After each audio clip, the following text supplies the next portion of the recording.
Okay, welcome everybody. My name is Mary Margaret Busby and I'm the president of Cram Central. We're really excited to celebrate what is Public Relations Ethics Month. We have Paula Padine here with us, and she has gotten together a panel so that we can learn just a little bit more with her leading the way for us. So I'm going to let our Vice President of Programs, Bill Moak, introduce Paula, and then Paula is going to introduce our panel. All right. So Bill, go ahead. We'll make the most of all the time we got. All right. Thank you, Mary Margaret. We are very honored today to have one of the real leaders in our country in terms of public relations and public relations ethics specifically. I'm going to do more of an intro a little later on in the morning when Paula speaks to us. But we wanted to start with a panel discussion this morning, and Paula has gathered some of her colleagues from around the country. And Paula lives in the Phoenix area, and she has quite a compelling story of being a whistleblower for the Veterans Administration. And so she will tell you that story, but also since it's Ethics Month, we have a unique opportunity to hear from some folks who have studied ethics in public relations and have some insight to give us in terms of what is our response to the ethical dilemmas that we will face on a regular basis in public relations. And ethics is really one of the key areas that we need to be focusing on in public relations education. And so I'll turn it over to Paula and let her introduce the panel.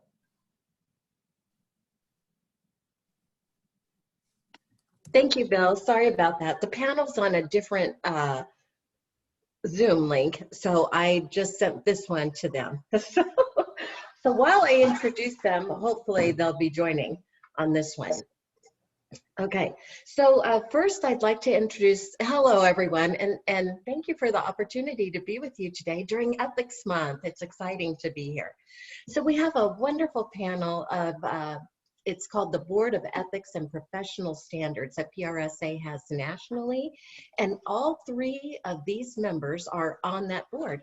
And the first one I want to introduce to you is actually the chair of what we call BEPS, and that is B.J. Whitman. She has a master's in business administration. She's an APR, and she's also a fellow in PRSA. If you don't know what it takes to become a fellow, you have to first have your accreditation, and then after that, you have to have 20 years in the practice and meet numerous guidelines. So it really is a stringent kind of qualification process, and only 2% of PRSA members attain that status.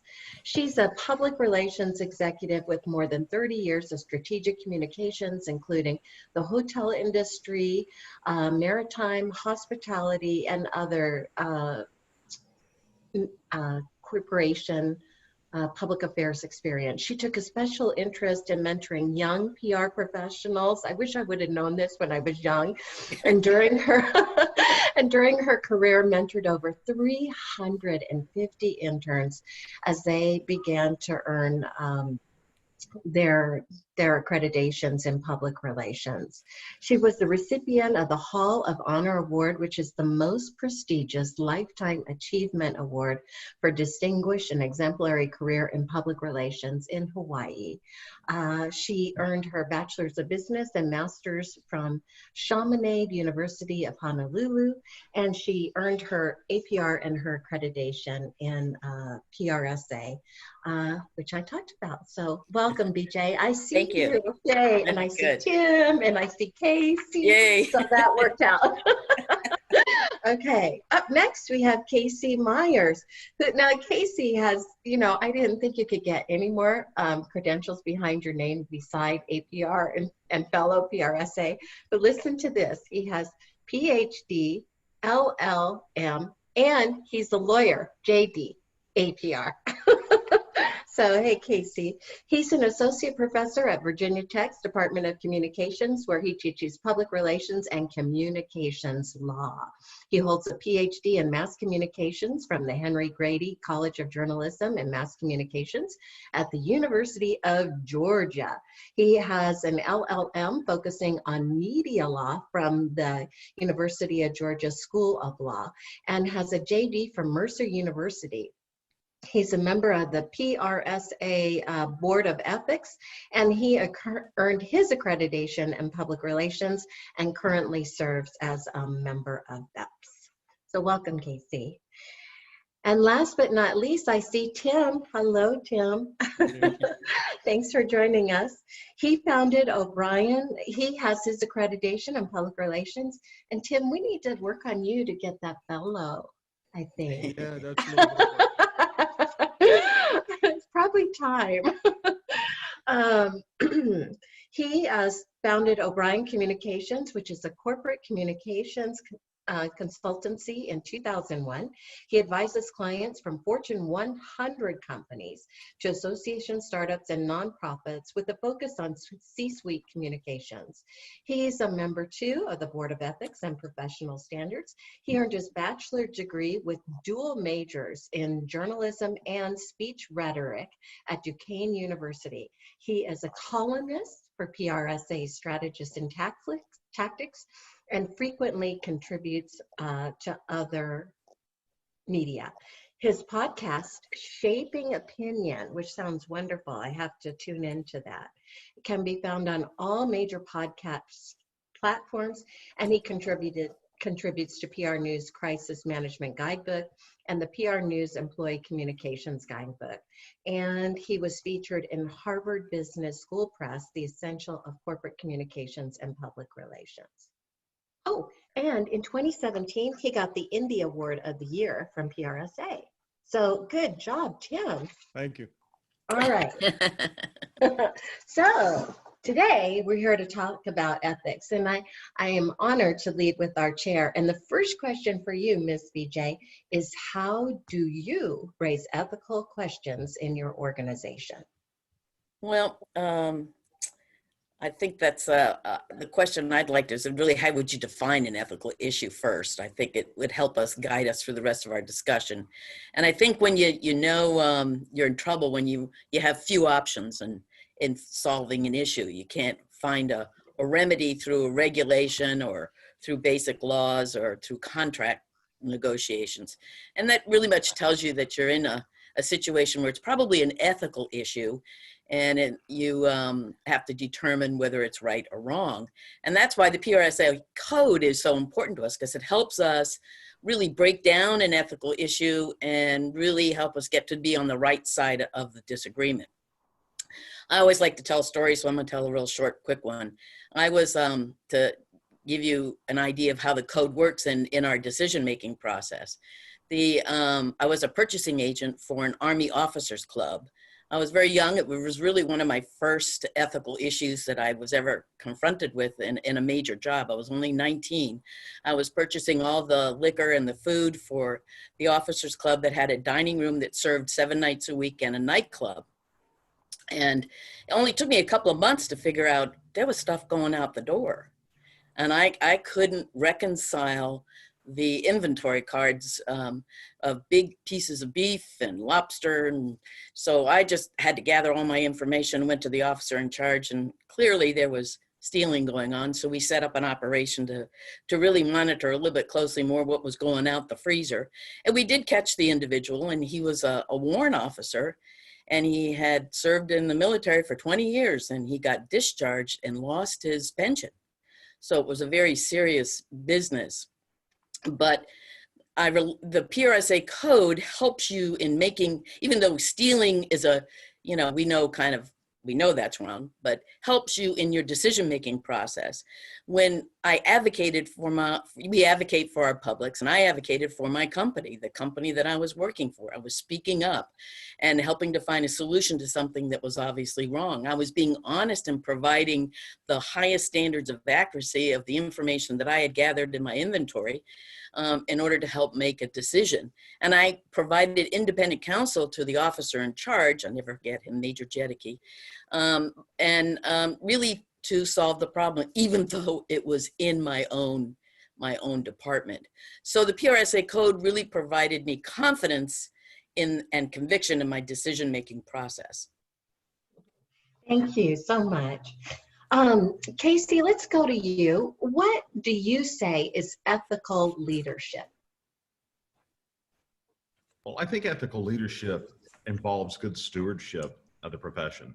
And one of the things that I would say is that as public relations practitioners, you have to be a good steward of your profession. And I think ethics allows you those guideposts about making decisions. Oftentimes what we have in society is more of a relativistic view of ethics. The culture here, to take BJ's example, the culture there could have been, well, we just allow this person to do what they want to do, and we'll turn a blind eye because they've been here 20 years. But ultimately, that may be the culture, but that's not necessarily the ethical principles that should guide you. And I think oftentimes people sort of fall into the trap of, well, my company, my organization has these standards, and this is how we handle things here. I think the Code of Ethics provides us with a roadmap for good stewardship of the profession and allows PR practitioners to strengthen their own identity as professionals, but also remember we're all representing the profession of PR as well in our practice. So for me, good ethical leadership is understanding that we are both, we're not just affecting our own profession, but we are stewards of the field. And if we can model ourselves in a way that is ethical and understand the principles of ethics, and then also communicate that as a ethical principle to your organization, you'll be, I think that we'll have you'll be in a stronger position. I know as an attorney, we have an ethical code. And in fact, to take the bar examination, you have to pass an ethics test before you go take it, and then a background check, et cetera. And it's never a question when we say, okay, well, under the law, the ethics say you must do X, Y, and Z for our profession. And for the public relations profession, I see it as no different. And it's just knowing that and communicating to that puts you in an advantageous position. Thank you. And Tim, you counsel Fortune 100 corporations. How do you lead them with ethics? Thanks, Paul. I think the biggest thing with any kind of leadership that we all talk to clients about or in our own business is to lead by example. And that's the starting point. But leading by example can sometimes be difficult when we're not in charge, when we're the counselor and we are giving advice to other people. So I think the biggest thing to start with, if you're in a nice downtime or a time of peace, is to create systems and processes and policies that you will follow, and then communicate them up and down throughout the organization, and start to basically make that part of the organization's DNA. But I think though, when that comes to life is when you start to live it, and you start to either give people incentive to do the ethical thing. In other words, work with management to help reward people for ethical behavior. Or when you penalize people, I don't want to say make an example of them, but in effect, make an example of people. If people are unethical and it's really damaging to the organization, don't try to sweep that under the rug. In fact, be as transparent as you can. And through that transparency, people will get the message that the organization doesn't tolerate unethical behavior. But I think I'll go with what BJ said. It always helps to tell a story. And in my experience, one that comes to mind was a time that I was working with an organization. It was a publicly traded company. Information got out to the media to an analyst over the weekend. We weren't sure what the analyst was going to do with that information, but it was when the market was closed. So people in the company were kind of saying, well, maybe we should wait and see before we go public and make a disclosure on that. And I just went into the office on a Sunday and I put a press release together for disclosure against the company's wishes. I wasn't going to actually disclose anything without the company. That would be unethical too. But I basically forced the company's hand into saying, look, I have a press release for this disclosure. It has to be made. It's ready to go. And basically you have no choice, because the downside is way worse than the upside of hoping that something might not get disclosed. And it forced their hand. Usually when I've had to do that, it works. I've never seen it not work. You basically put leadership on the spot to do the right thing, and they're okay with that. And in that case, it did work out. The company had to make an uncomfortable disclosure, but the CEO didn't fire me. So I was okay after that. And we did well together. Actually, he and I are still good friends. So, and that was a few years ago. So it does pay to do the right thing, but sometimes that can mean some serious discomfort, and you have to be willing to pursue that and sometimes risk your job if it's that important. It sounds like you did the most right thing, which is what we ask everyone to do. Panel, I'm going to leave question 5 for the end and ask for an answer from each of you on that one. So let's go back to you, BJ. What is the return on ethics? What do you think is the return on ethics? Well, my favorite article that I read in 2017 on the return on ethics was by Sharon Allen, who is the chairman of the board of Deloitte, which is an accounting firm. And she believed that decision-making can lead to strong performance and really a competitive advantage in the marketplace.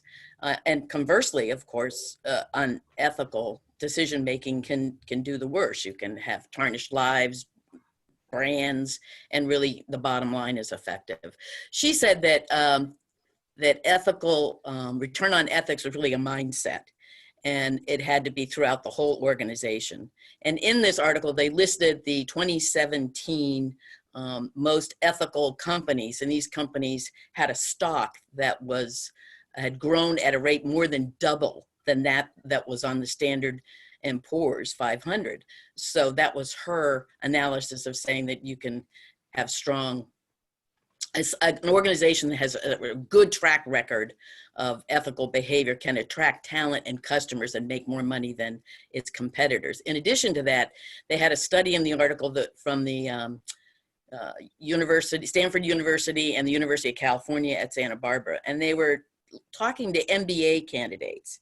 And 97% of the MBA candidates said that they would be willing to take as much as a $15,000 cut in their pay in order to work for a company that practiced corporate citizenship or social responsibility or business conduct. So that is another competitive edge too. So one of the things that I would recommend to the attendees today is to kind of look at the ethisphere.com website. It's really very fascinating. It lists all the companies that have been chosen through the years, and they use 4 major criteria within your organization: governance, leadership and reputation, the culture within your organization, and the environmental and social impact. It's just a good reference point to go to apply for it. I understand I've only known a couple of companies that have applied for it, but it's extremely rigorous, but it's a great reference point. So. Thank you. And then Tim, we're going to jump to you. Is ethics relative to all? Would you say it's relative to all? Well, that actually is, that brings me to a story. I know we've talked about this, Paula, BJ, and Casey. We've talked about this prior to this call, and I thought it was worth bringing up here because it is something that I've seen quite a bit actually in our discussion of ethics in the PR business, and that is, it's called either ethical relativism or situational ethics. Those are the terms that people actually, and it's usually a little bit scary to me that when something actually has a name and I don't agree with it, it's like you're fighting City Hall, that it actually has a theory behind it. And the theory behind ethical relativism is that it's case by case, that there's no moral standard. And the reason they rationalize this, the people behind it, is they say that situations are based on cultural norms. And I have a story for that. I was speaking to a class of MBA students, and it's a very multinational class here in Pittsburgh at a big university. And during the Q&A, it always gets interesting when I speak to that class because they like to test you. And these are all MBA students, not communication students. And they're usually going to be entrepreneurs in the next few months after they graduate.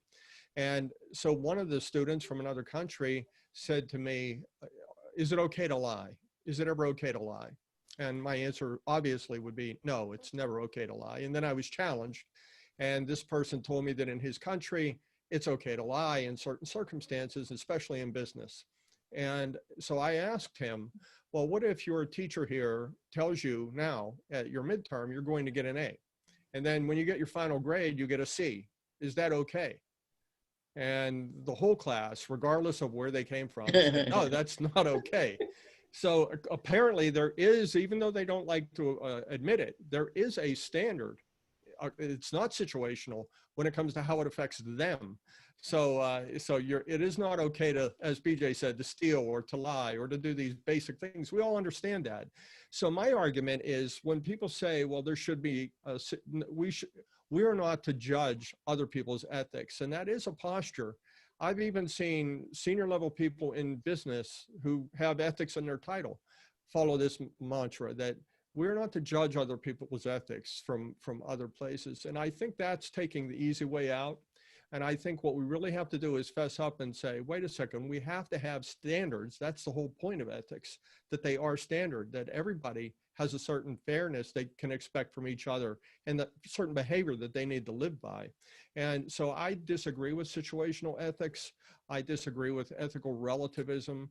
I think the challenge for all of us is to have what we have, a code, and really aspire to that and try to live up to that. We're not all perfect, but that is our code. It should be our standard. And it is based in a certain moral standard, a certain all agreed upon ethical foundation. What is right and wrong? We should be able to agree on that. So that's how I feel about that. And Excellent. Paul, if I could add to that, Absolutely. I agree with Tim 100%. But it does build character, and it does have consequences in your profession. So, for example, I was working at a gourmet coffee company in Honolulu. They had the best coffee ever, but they had a lot to be desired as far as ethical leadership. And the vice president of administration came to me one day and said, we want you to fire these two young gentlemen. And these were, the greatest two crewmen that I had working. I was doing the distribution of the coffee throughout the state. And I said, well, why do you want to do that? And they said, we don't like them anymore. And I said, well, you're going to have to give me more in order to fire them. And they said, no, that's your job. You have to fire them. And I had to decide then and there. I said, no, you want to fire them, you do the deed. I'm not going to do it. I don't have the cause. So the consequence was, of course, I was persona non grata, and I found another job within 6 weeks. But the lesson is, for professionals, if you're going to have this kind of code, you also should have at least a year's worth of revenue, of salary in your bank, so that you can make the decision to say sayonara. Exactly. And I know so many people that have done that. They see the writing on the wall early on and they already start looking for their next step. And that's, you have to have the money to do that. So good advice. Casey, is ethics institutional? Is ethics institutional? I think this discussion dovetails really nicely with what Tim was talking about a kind of a moral relativism, and an institutional ethics may be sort of unique or idiosyncratic to the place that you're working, such as what BJ was talking about at her coffee company. And it's sort of a derivative of the idea that we have kind of a utilitarian view of ethics. So we'll make a decision based on what's the best for the greatest amount of people. We don't really follow a code. We follow sort of a case-by-case analysis of what's going on. I think that as PR practitioners, the issue is that you serve a client, you serve the profession, and then you serve your own career. And so what is best is for all three is optimal, but sometimes you may be faced in a situation where you have your career is and your profession says one thing, and then your organizational, your client or your organization says another. And I think I bring this up a lot for young PR practitioners in class, talking to them about, well, what is the impact? What would you do? And of course, if you're faced with an unethical situation, or you're faced with a situation where that conflicts with your own personal guide or your own professional guide, and of course they being 18 to 22 always say, well, I would just up and quit and I just wouldn't deal with it and I would just leave, which is great. That's a very noble idea, but we also know that there's a problem in that when you have children and a mortgage and a car and dance lessons and all these things to pay for, and you're working a job and you don't know what to do. I mean, so I think that there has to be on the part of the practitioner some awareness of where your lines are, strategy, like BJ was talking about her strategy. And then what you were talking about, Paula, like, having that ability to have that flexibility. Unfortunately, sometimes people don't have that, and that creates a bit of a personal crisis. But I would say that in the long run, if we talked about the value of ethics. Well, one of the values of ethics is that if you're making ethical decisions, then you're not going to have, or you're part of an ethical organization, you're not going to be tarnished by bad decisions. And we all talk about what is the value of PR. And there's, the old advertising equivalency, and then there's all this new big data analytics that provides value. But it's hard to put a value on the road not taken that would have been disastrous, and how much did that save you personally? How much did that save your organization? How much does it save you not to fire everybody on Christmas Eve in terms of bad press and bad image creation? So all of those things go into kind of deciding it. But I would say there are institutional pressures out there for people to say, okay, in this company, we do it this way, and this is our ethics. And you have to make that decision. And you may know that sooner rather than later, and hopefully you can have an exit strategy, but that does exist. And that kind of utilitarian perspective of ethics is something that is not embraced by PRSA's code of ethics or any code of ethics that I know of a professional organization. Thank you so much, and such great examples you guys have given. Okay, so we'll wrap up with this question, and then we'll take some questions from the audience. BJ, we'll start with you. What can public relations professionals do to build trust and ethical leadership within their organization? Well, again, becoming a trusted advisor really is a character building responsibility. You really have to know your own company codes of conduct and your own company culture. But in addition to that, I think you need to know your own personal core values. Understanding those three elements, then I think that you can give a better, you can support your company culture better. Your specific core values probably will develop over time as you professionally develop, but they don't necessarily change very much. The two core values that I've worked with through my career very early on was being forthright and asking questions.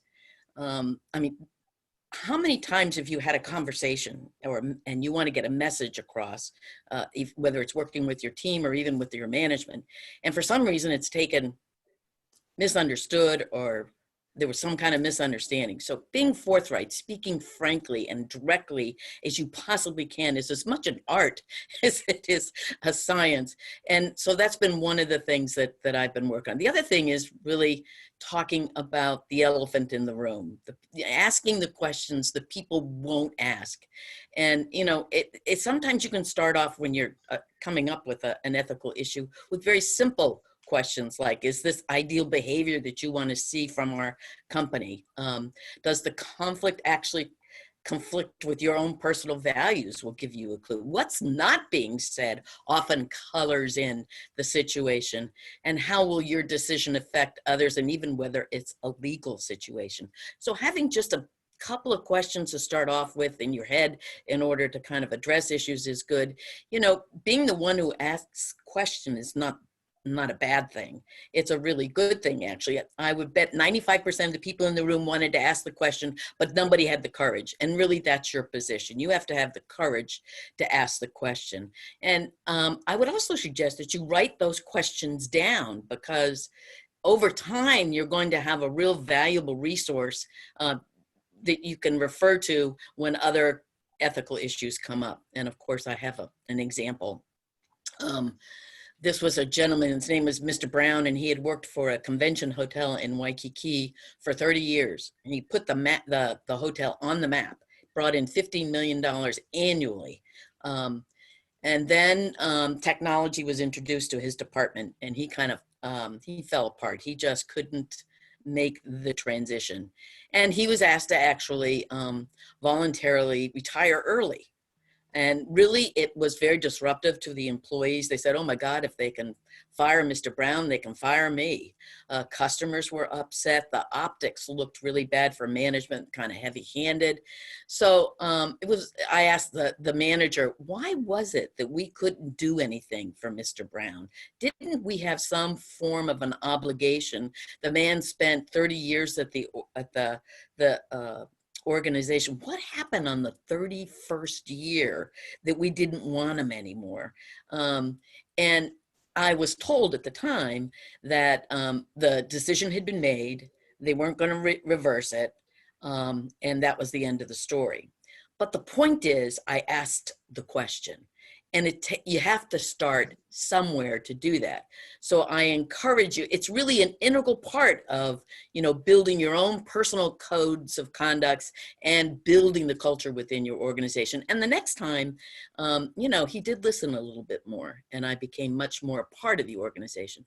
And then a couple other things that I would recommend to really provide ethical leadership within your organization is, be the one in your department, at least, who's the confidant, where stories or secrets can be kept and will not be told. And then that builds over time, and it gets extended out. And walk the talk, be the example of someone who practices ethics, and talk about it. Make it easy for people to talk about it. And then attend training sessions like this, so I can amend you to build your repertoire and understanding of ethical behavior. So those are my suggestions. And Tim, how about you?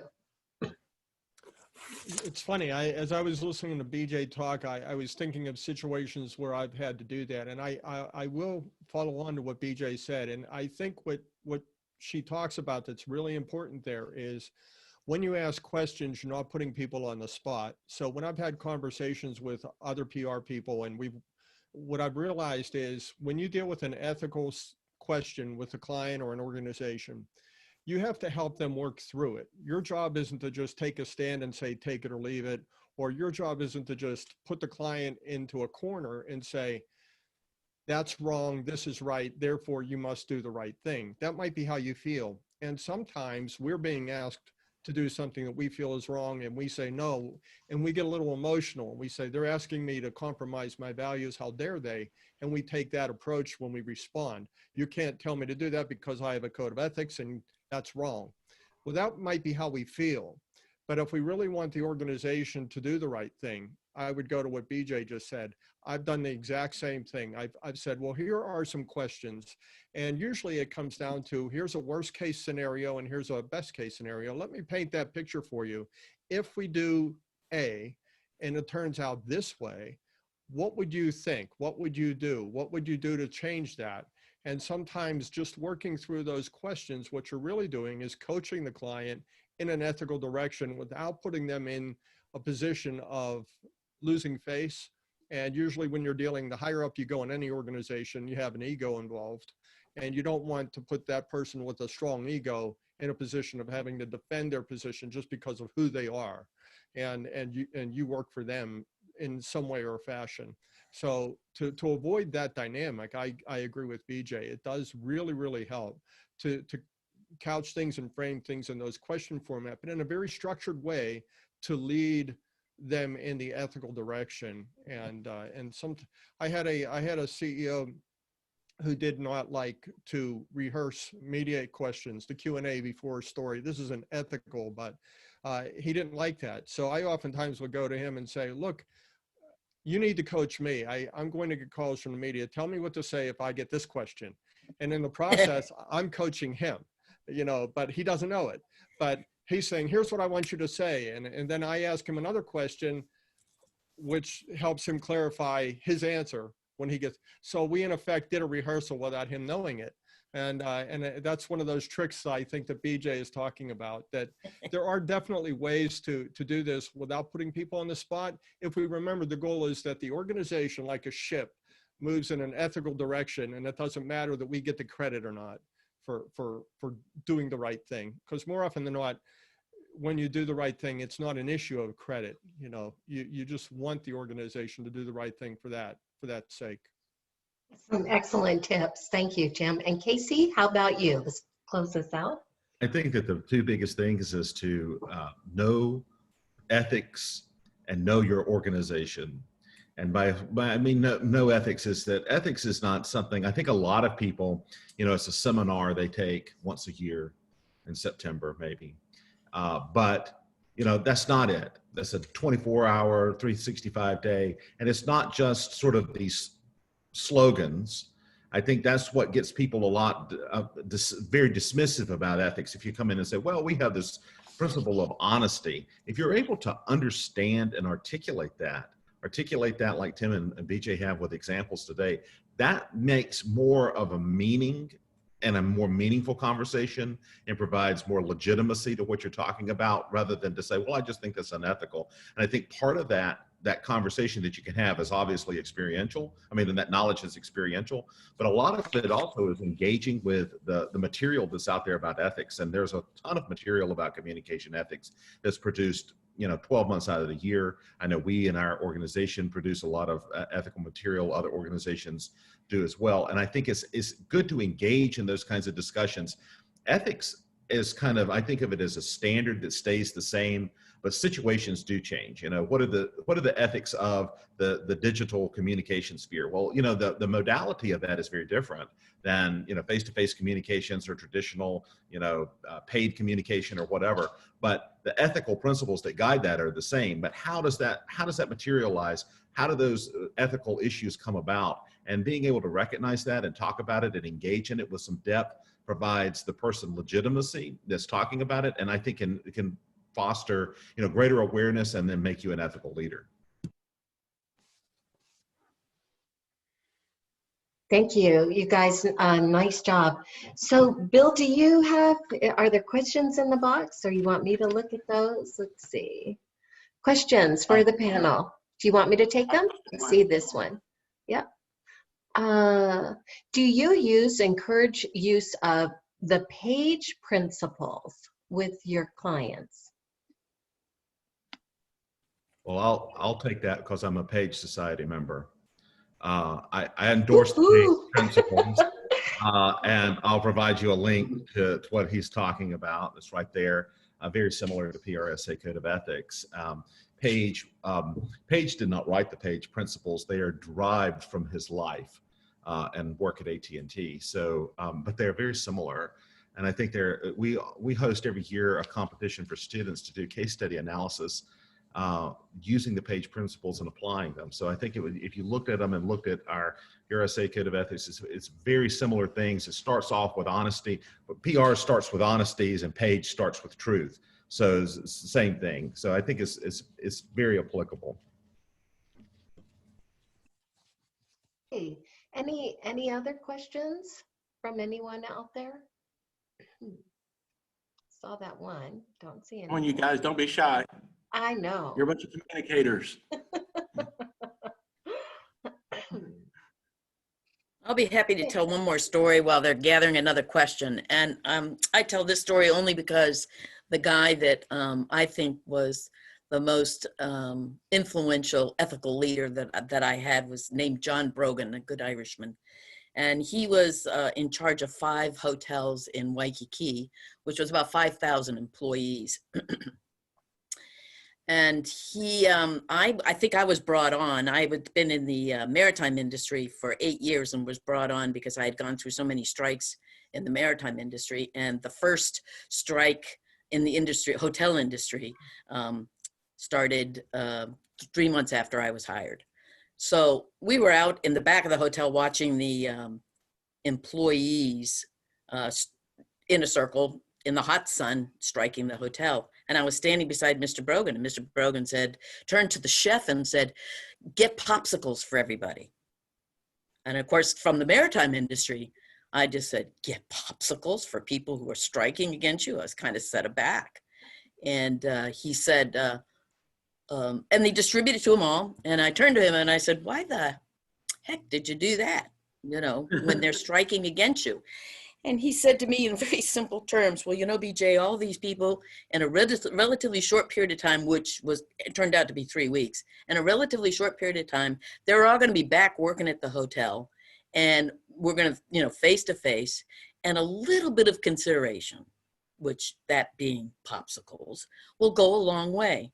Well, this was a guy I had to watch for a while, but I understood a little bit later. He was not only ethical, he had a view that was a big picture view of, you know, how to develop relationships. I think all he was saying and handing out the popsicle was, "I get it, you have to strike, but we still love you and we can't wait for you to come back to work." And that was a big moment for me to get that. And so I think understanding the big picture often gets ignored because we get immersed in so many details. I just wanted to share that because he is one of my idol people. Yeah. And, you know, I had a boss that did the same. We had the American Federation of Government Employees, and they do have a union. And he said, "Paula, I want you to go." It was in the morning. They were out there early because they had to do it ahead of their work hour, and they have to notify us. And they were on the sidewalk because they couldn't do it on federal property. But he goes, "I want you to go out there and get them coffee and water." And, you know, things like that. You're right. It's about the emotional equivalence, I think, in people. Remember, we're always dealing with people. We have a couple more questions. So one here is, what guidelines would you give for developing frankness and directness? I'd say, what would you like to hear? Use your own personal guidelines.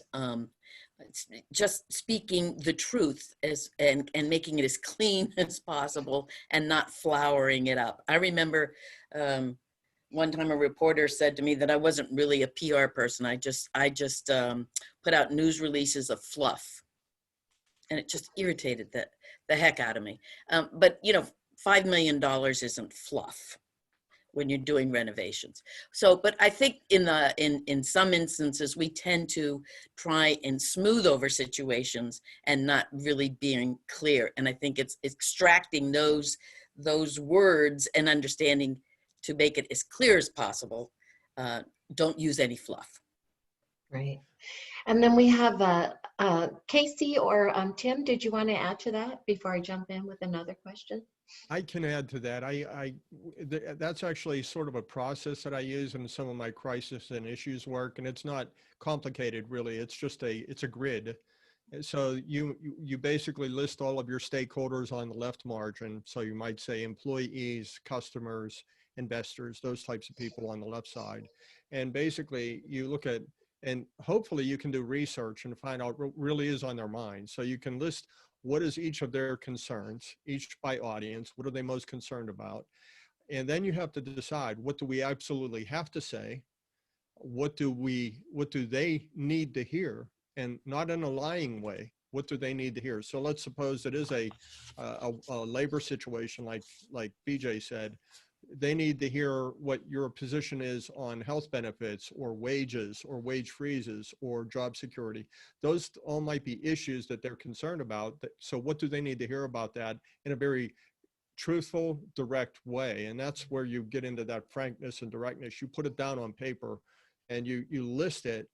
And then you can start to actually look at, well, okay, what are the things that are going to actually help us achieve our objectives, which are, we want to bring an end to this labor dispute. We want to foster better morale.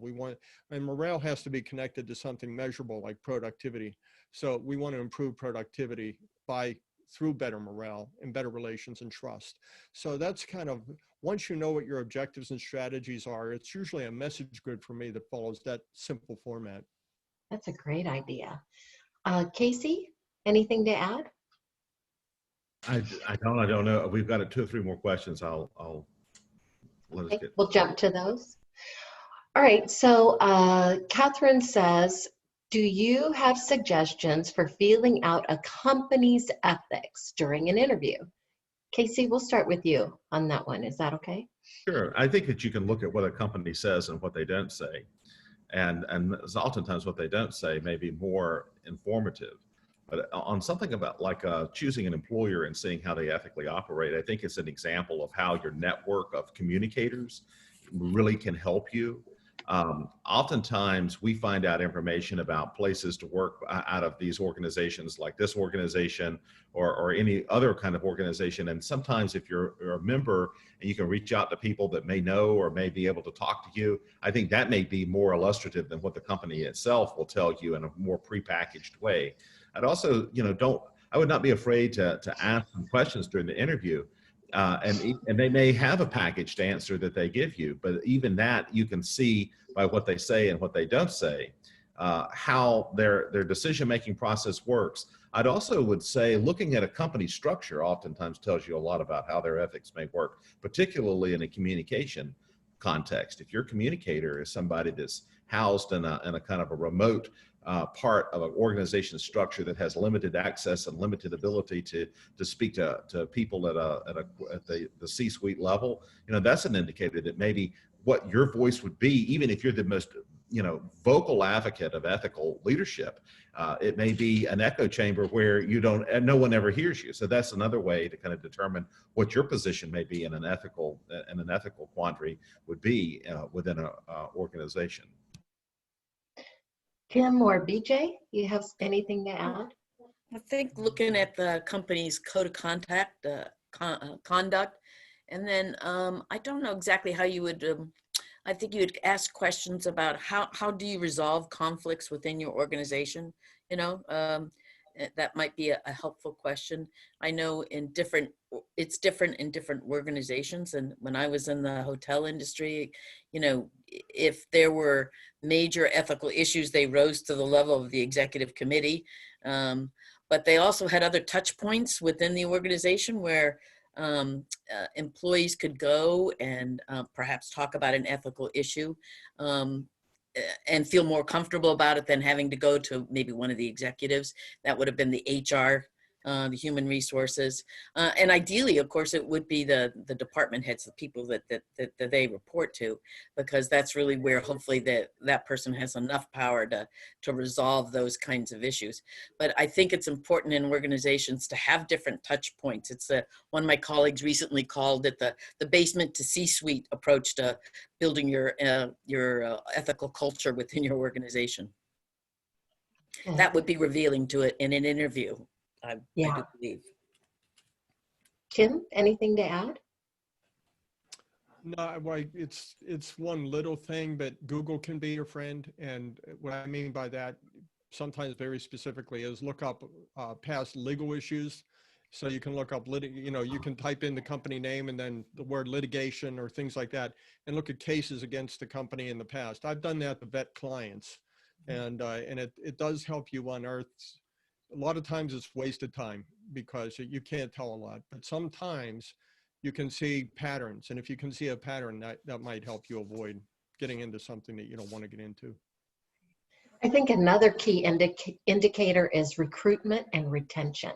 If you can look at how good they are at recruiting and how good they are at retaining, I think those are other things that tell you what the organization is like. So that's another good thing. Another question, what advice might you offer budding professionals who may need to lead through an ethical issue, but may not yet have the tenure to earn the confidence and respect? So I'm assuming you're at a level that, is this a decision that they're making on their own, or in their department? Or I would go and you go and try and find a model that would help you go through the decision-making process. The one that PRSA uses is the Kathy Fitzgerald model, really just identifying the conflict, what is the actual issue, who is affected, which publics are affected, like Jim Tim was identifying how they may be affected with the issue, and then how does it relate to the code, and then coming up with your decision. And sometimes, you know, the more you work with those kind of models, eventually you massage it to the best, to the one that works the best for you. But I would try with working with the Kathy Fitzgerald model first, and then present it, you know, practice it and present it to a group of people before you present it to your boss. Casey, Tim, anything to add? I would No, just add that this is an example of where mentoring really can come into play as well. I mean, internal and external, you know, and a person within the organization that can be a mentor can maybe help you navigate those avenues of communication. And externally, a person who is a very seasoned practitioner may be able to give you some advice about how to navigate that, and maybe even long-term repercussions if you are faced in a serious ethical crisis. You know, how do you navigate yourself out of that situation as a professional? So I just think that's a mentoring and network really play a good role in solving those types of problems. So here's another good question. My company has an ethics hotline so employees can anonymously raise concerns. Is that a growing trend? And what are your thoughts on how, if communications teams should be involved in evaluating and responding to comments through that type of mechanism? I'd like to answer that one. I have had clients that have had situations like that, and the first standing way to deal with those things usually is to go through HR. Oftentimes it's an HR matter or it's something like that. But if it's outside of HR and the company has that hotline or that website or something, they use that. I'm a little torn on that, because oftentimes when you have a mechanism like that, it's very, very easily abused by people who want to hurt other people. And if you become such a believer in that hotline and the virtue of anonymous reporting like that, you can fall trap to being used by people who have an agenda against somebody else in the organization. So that's the number one concern with that, is that people can definitely abuse that. And a lot of people with, and you know this, Paula, as your experience about what that can be like. But so there has to be a process. You have to use that process first. If that process isn't working for you, you have to go outside the process, but there should even be a process for that. And so I'm not saying that it's not a good idea to have an ethics hotline, because you need to have avenues for reporting these kinds of things. But I think the key then is the people in charge of those ethics hotlines needs to be a little skeptical of every claim that gets made, especially an anonymous claim, because you can't just assume that because somebody complained about somebody else's ethics that the accuser is right and the defendant, so to speak, is guilty until proven innocent. So I think that's the number one concern with those things that you will run into, and you have to be very vigilant, because it's easier for those of us who are in sometimes a position of judging these kinds of reports. We have egos too, and we want to be flattered, and we want to think, wait a second, I'm going to go out and teach this person a lesson who this other person complained about. And I think we need to use a lot of restraint there, and assume that, let's assume that the accusation is at least unproven until it's proven otherwise, and then pursue it. But I have found, though, that some of my clients have been in industries where you have to have that. And so they do maintain it. And I think in places where it's assumed that you have to have it and it's maintained, and it's just a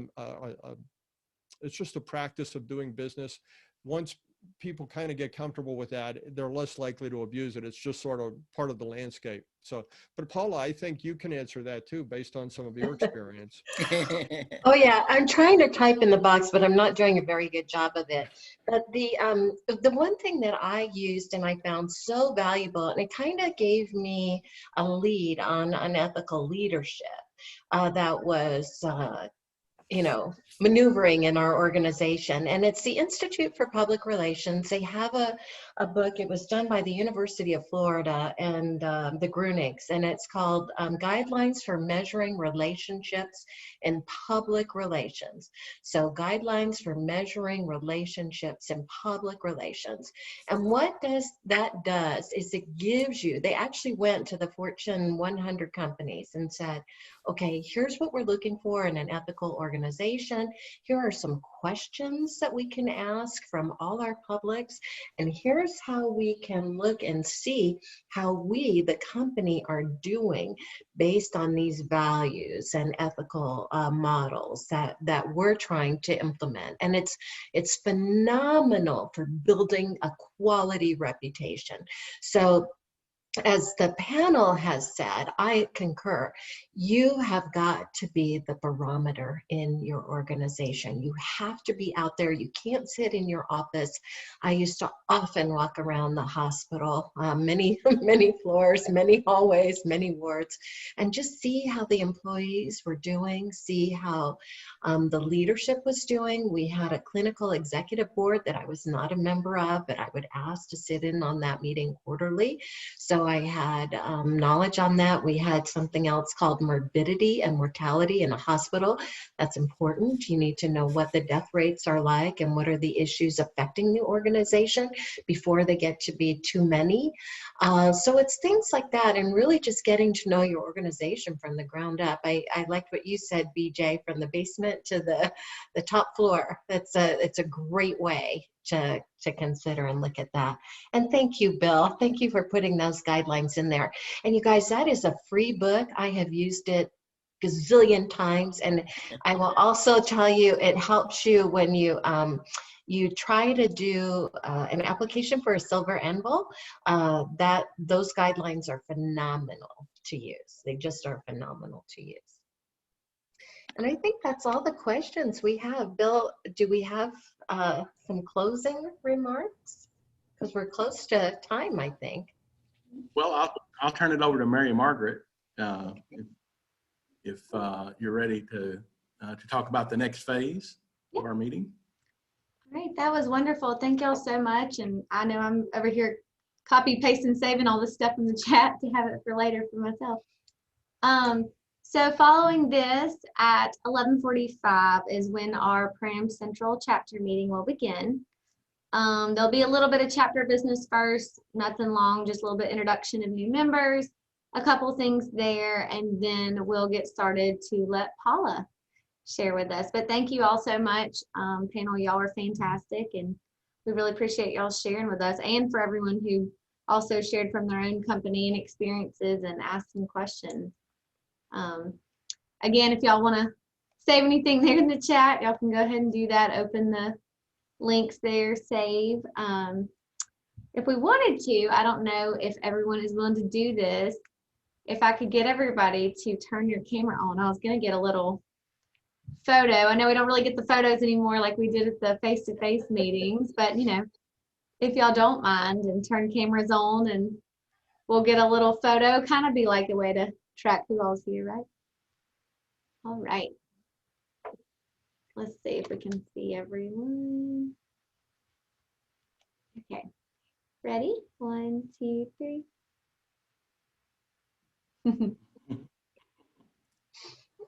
All right. That is all I have. Does anybody have anything else? If not, we'll end this meeting, and then it'll be on the next Zoom link. So it is 2 separate Zoom links for the next Pram Central meeting. Thank you very much. Yeah, and Tim and BJ and Casey, thank you. And Bill,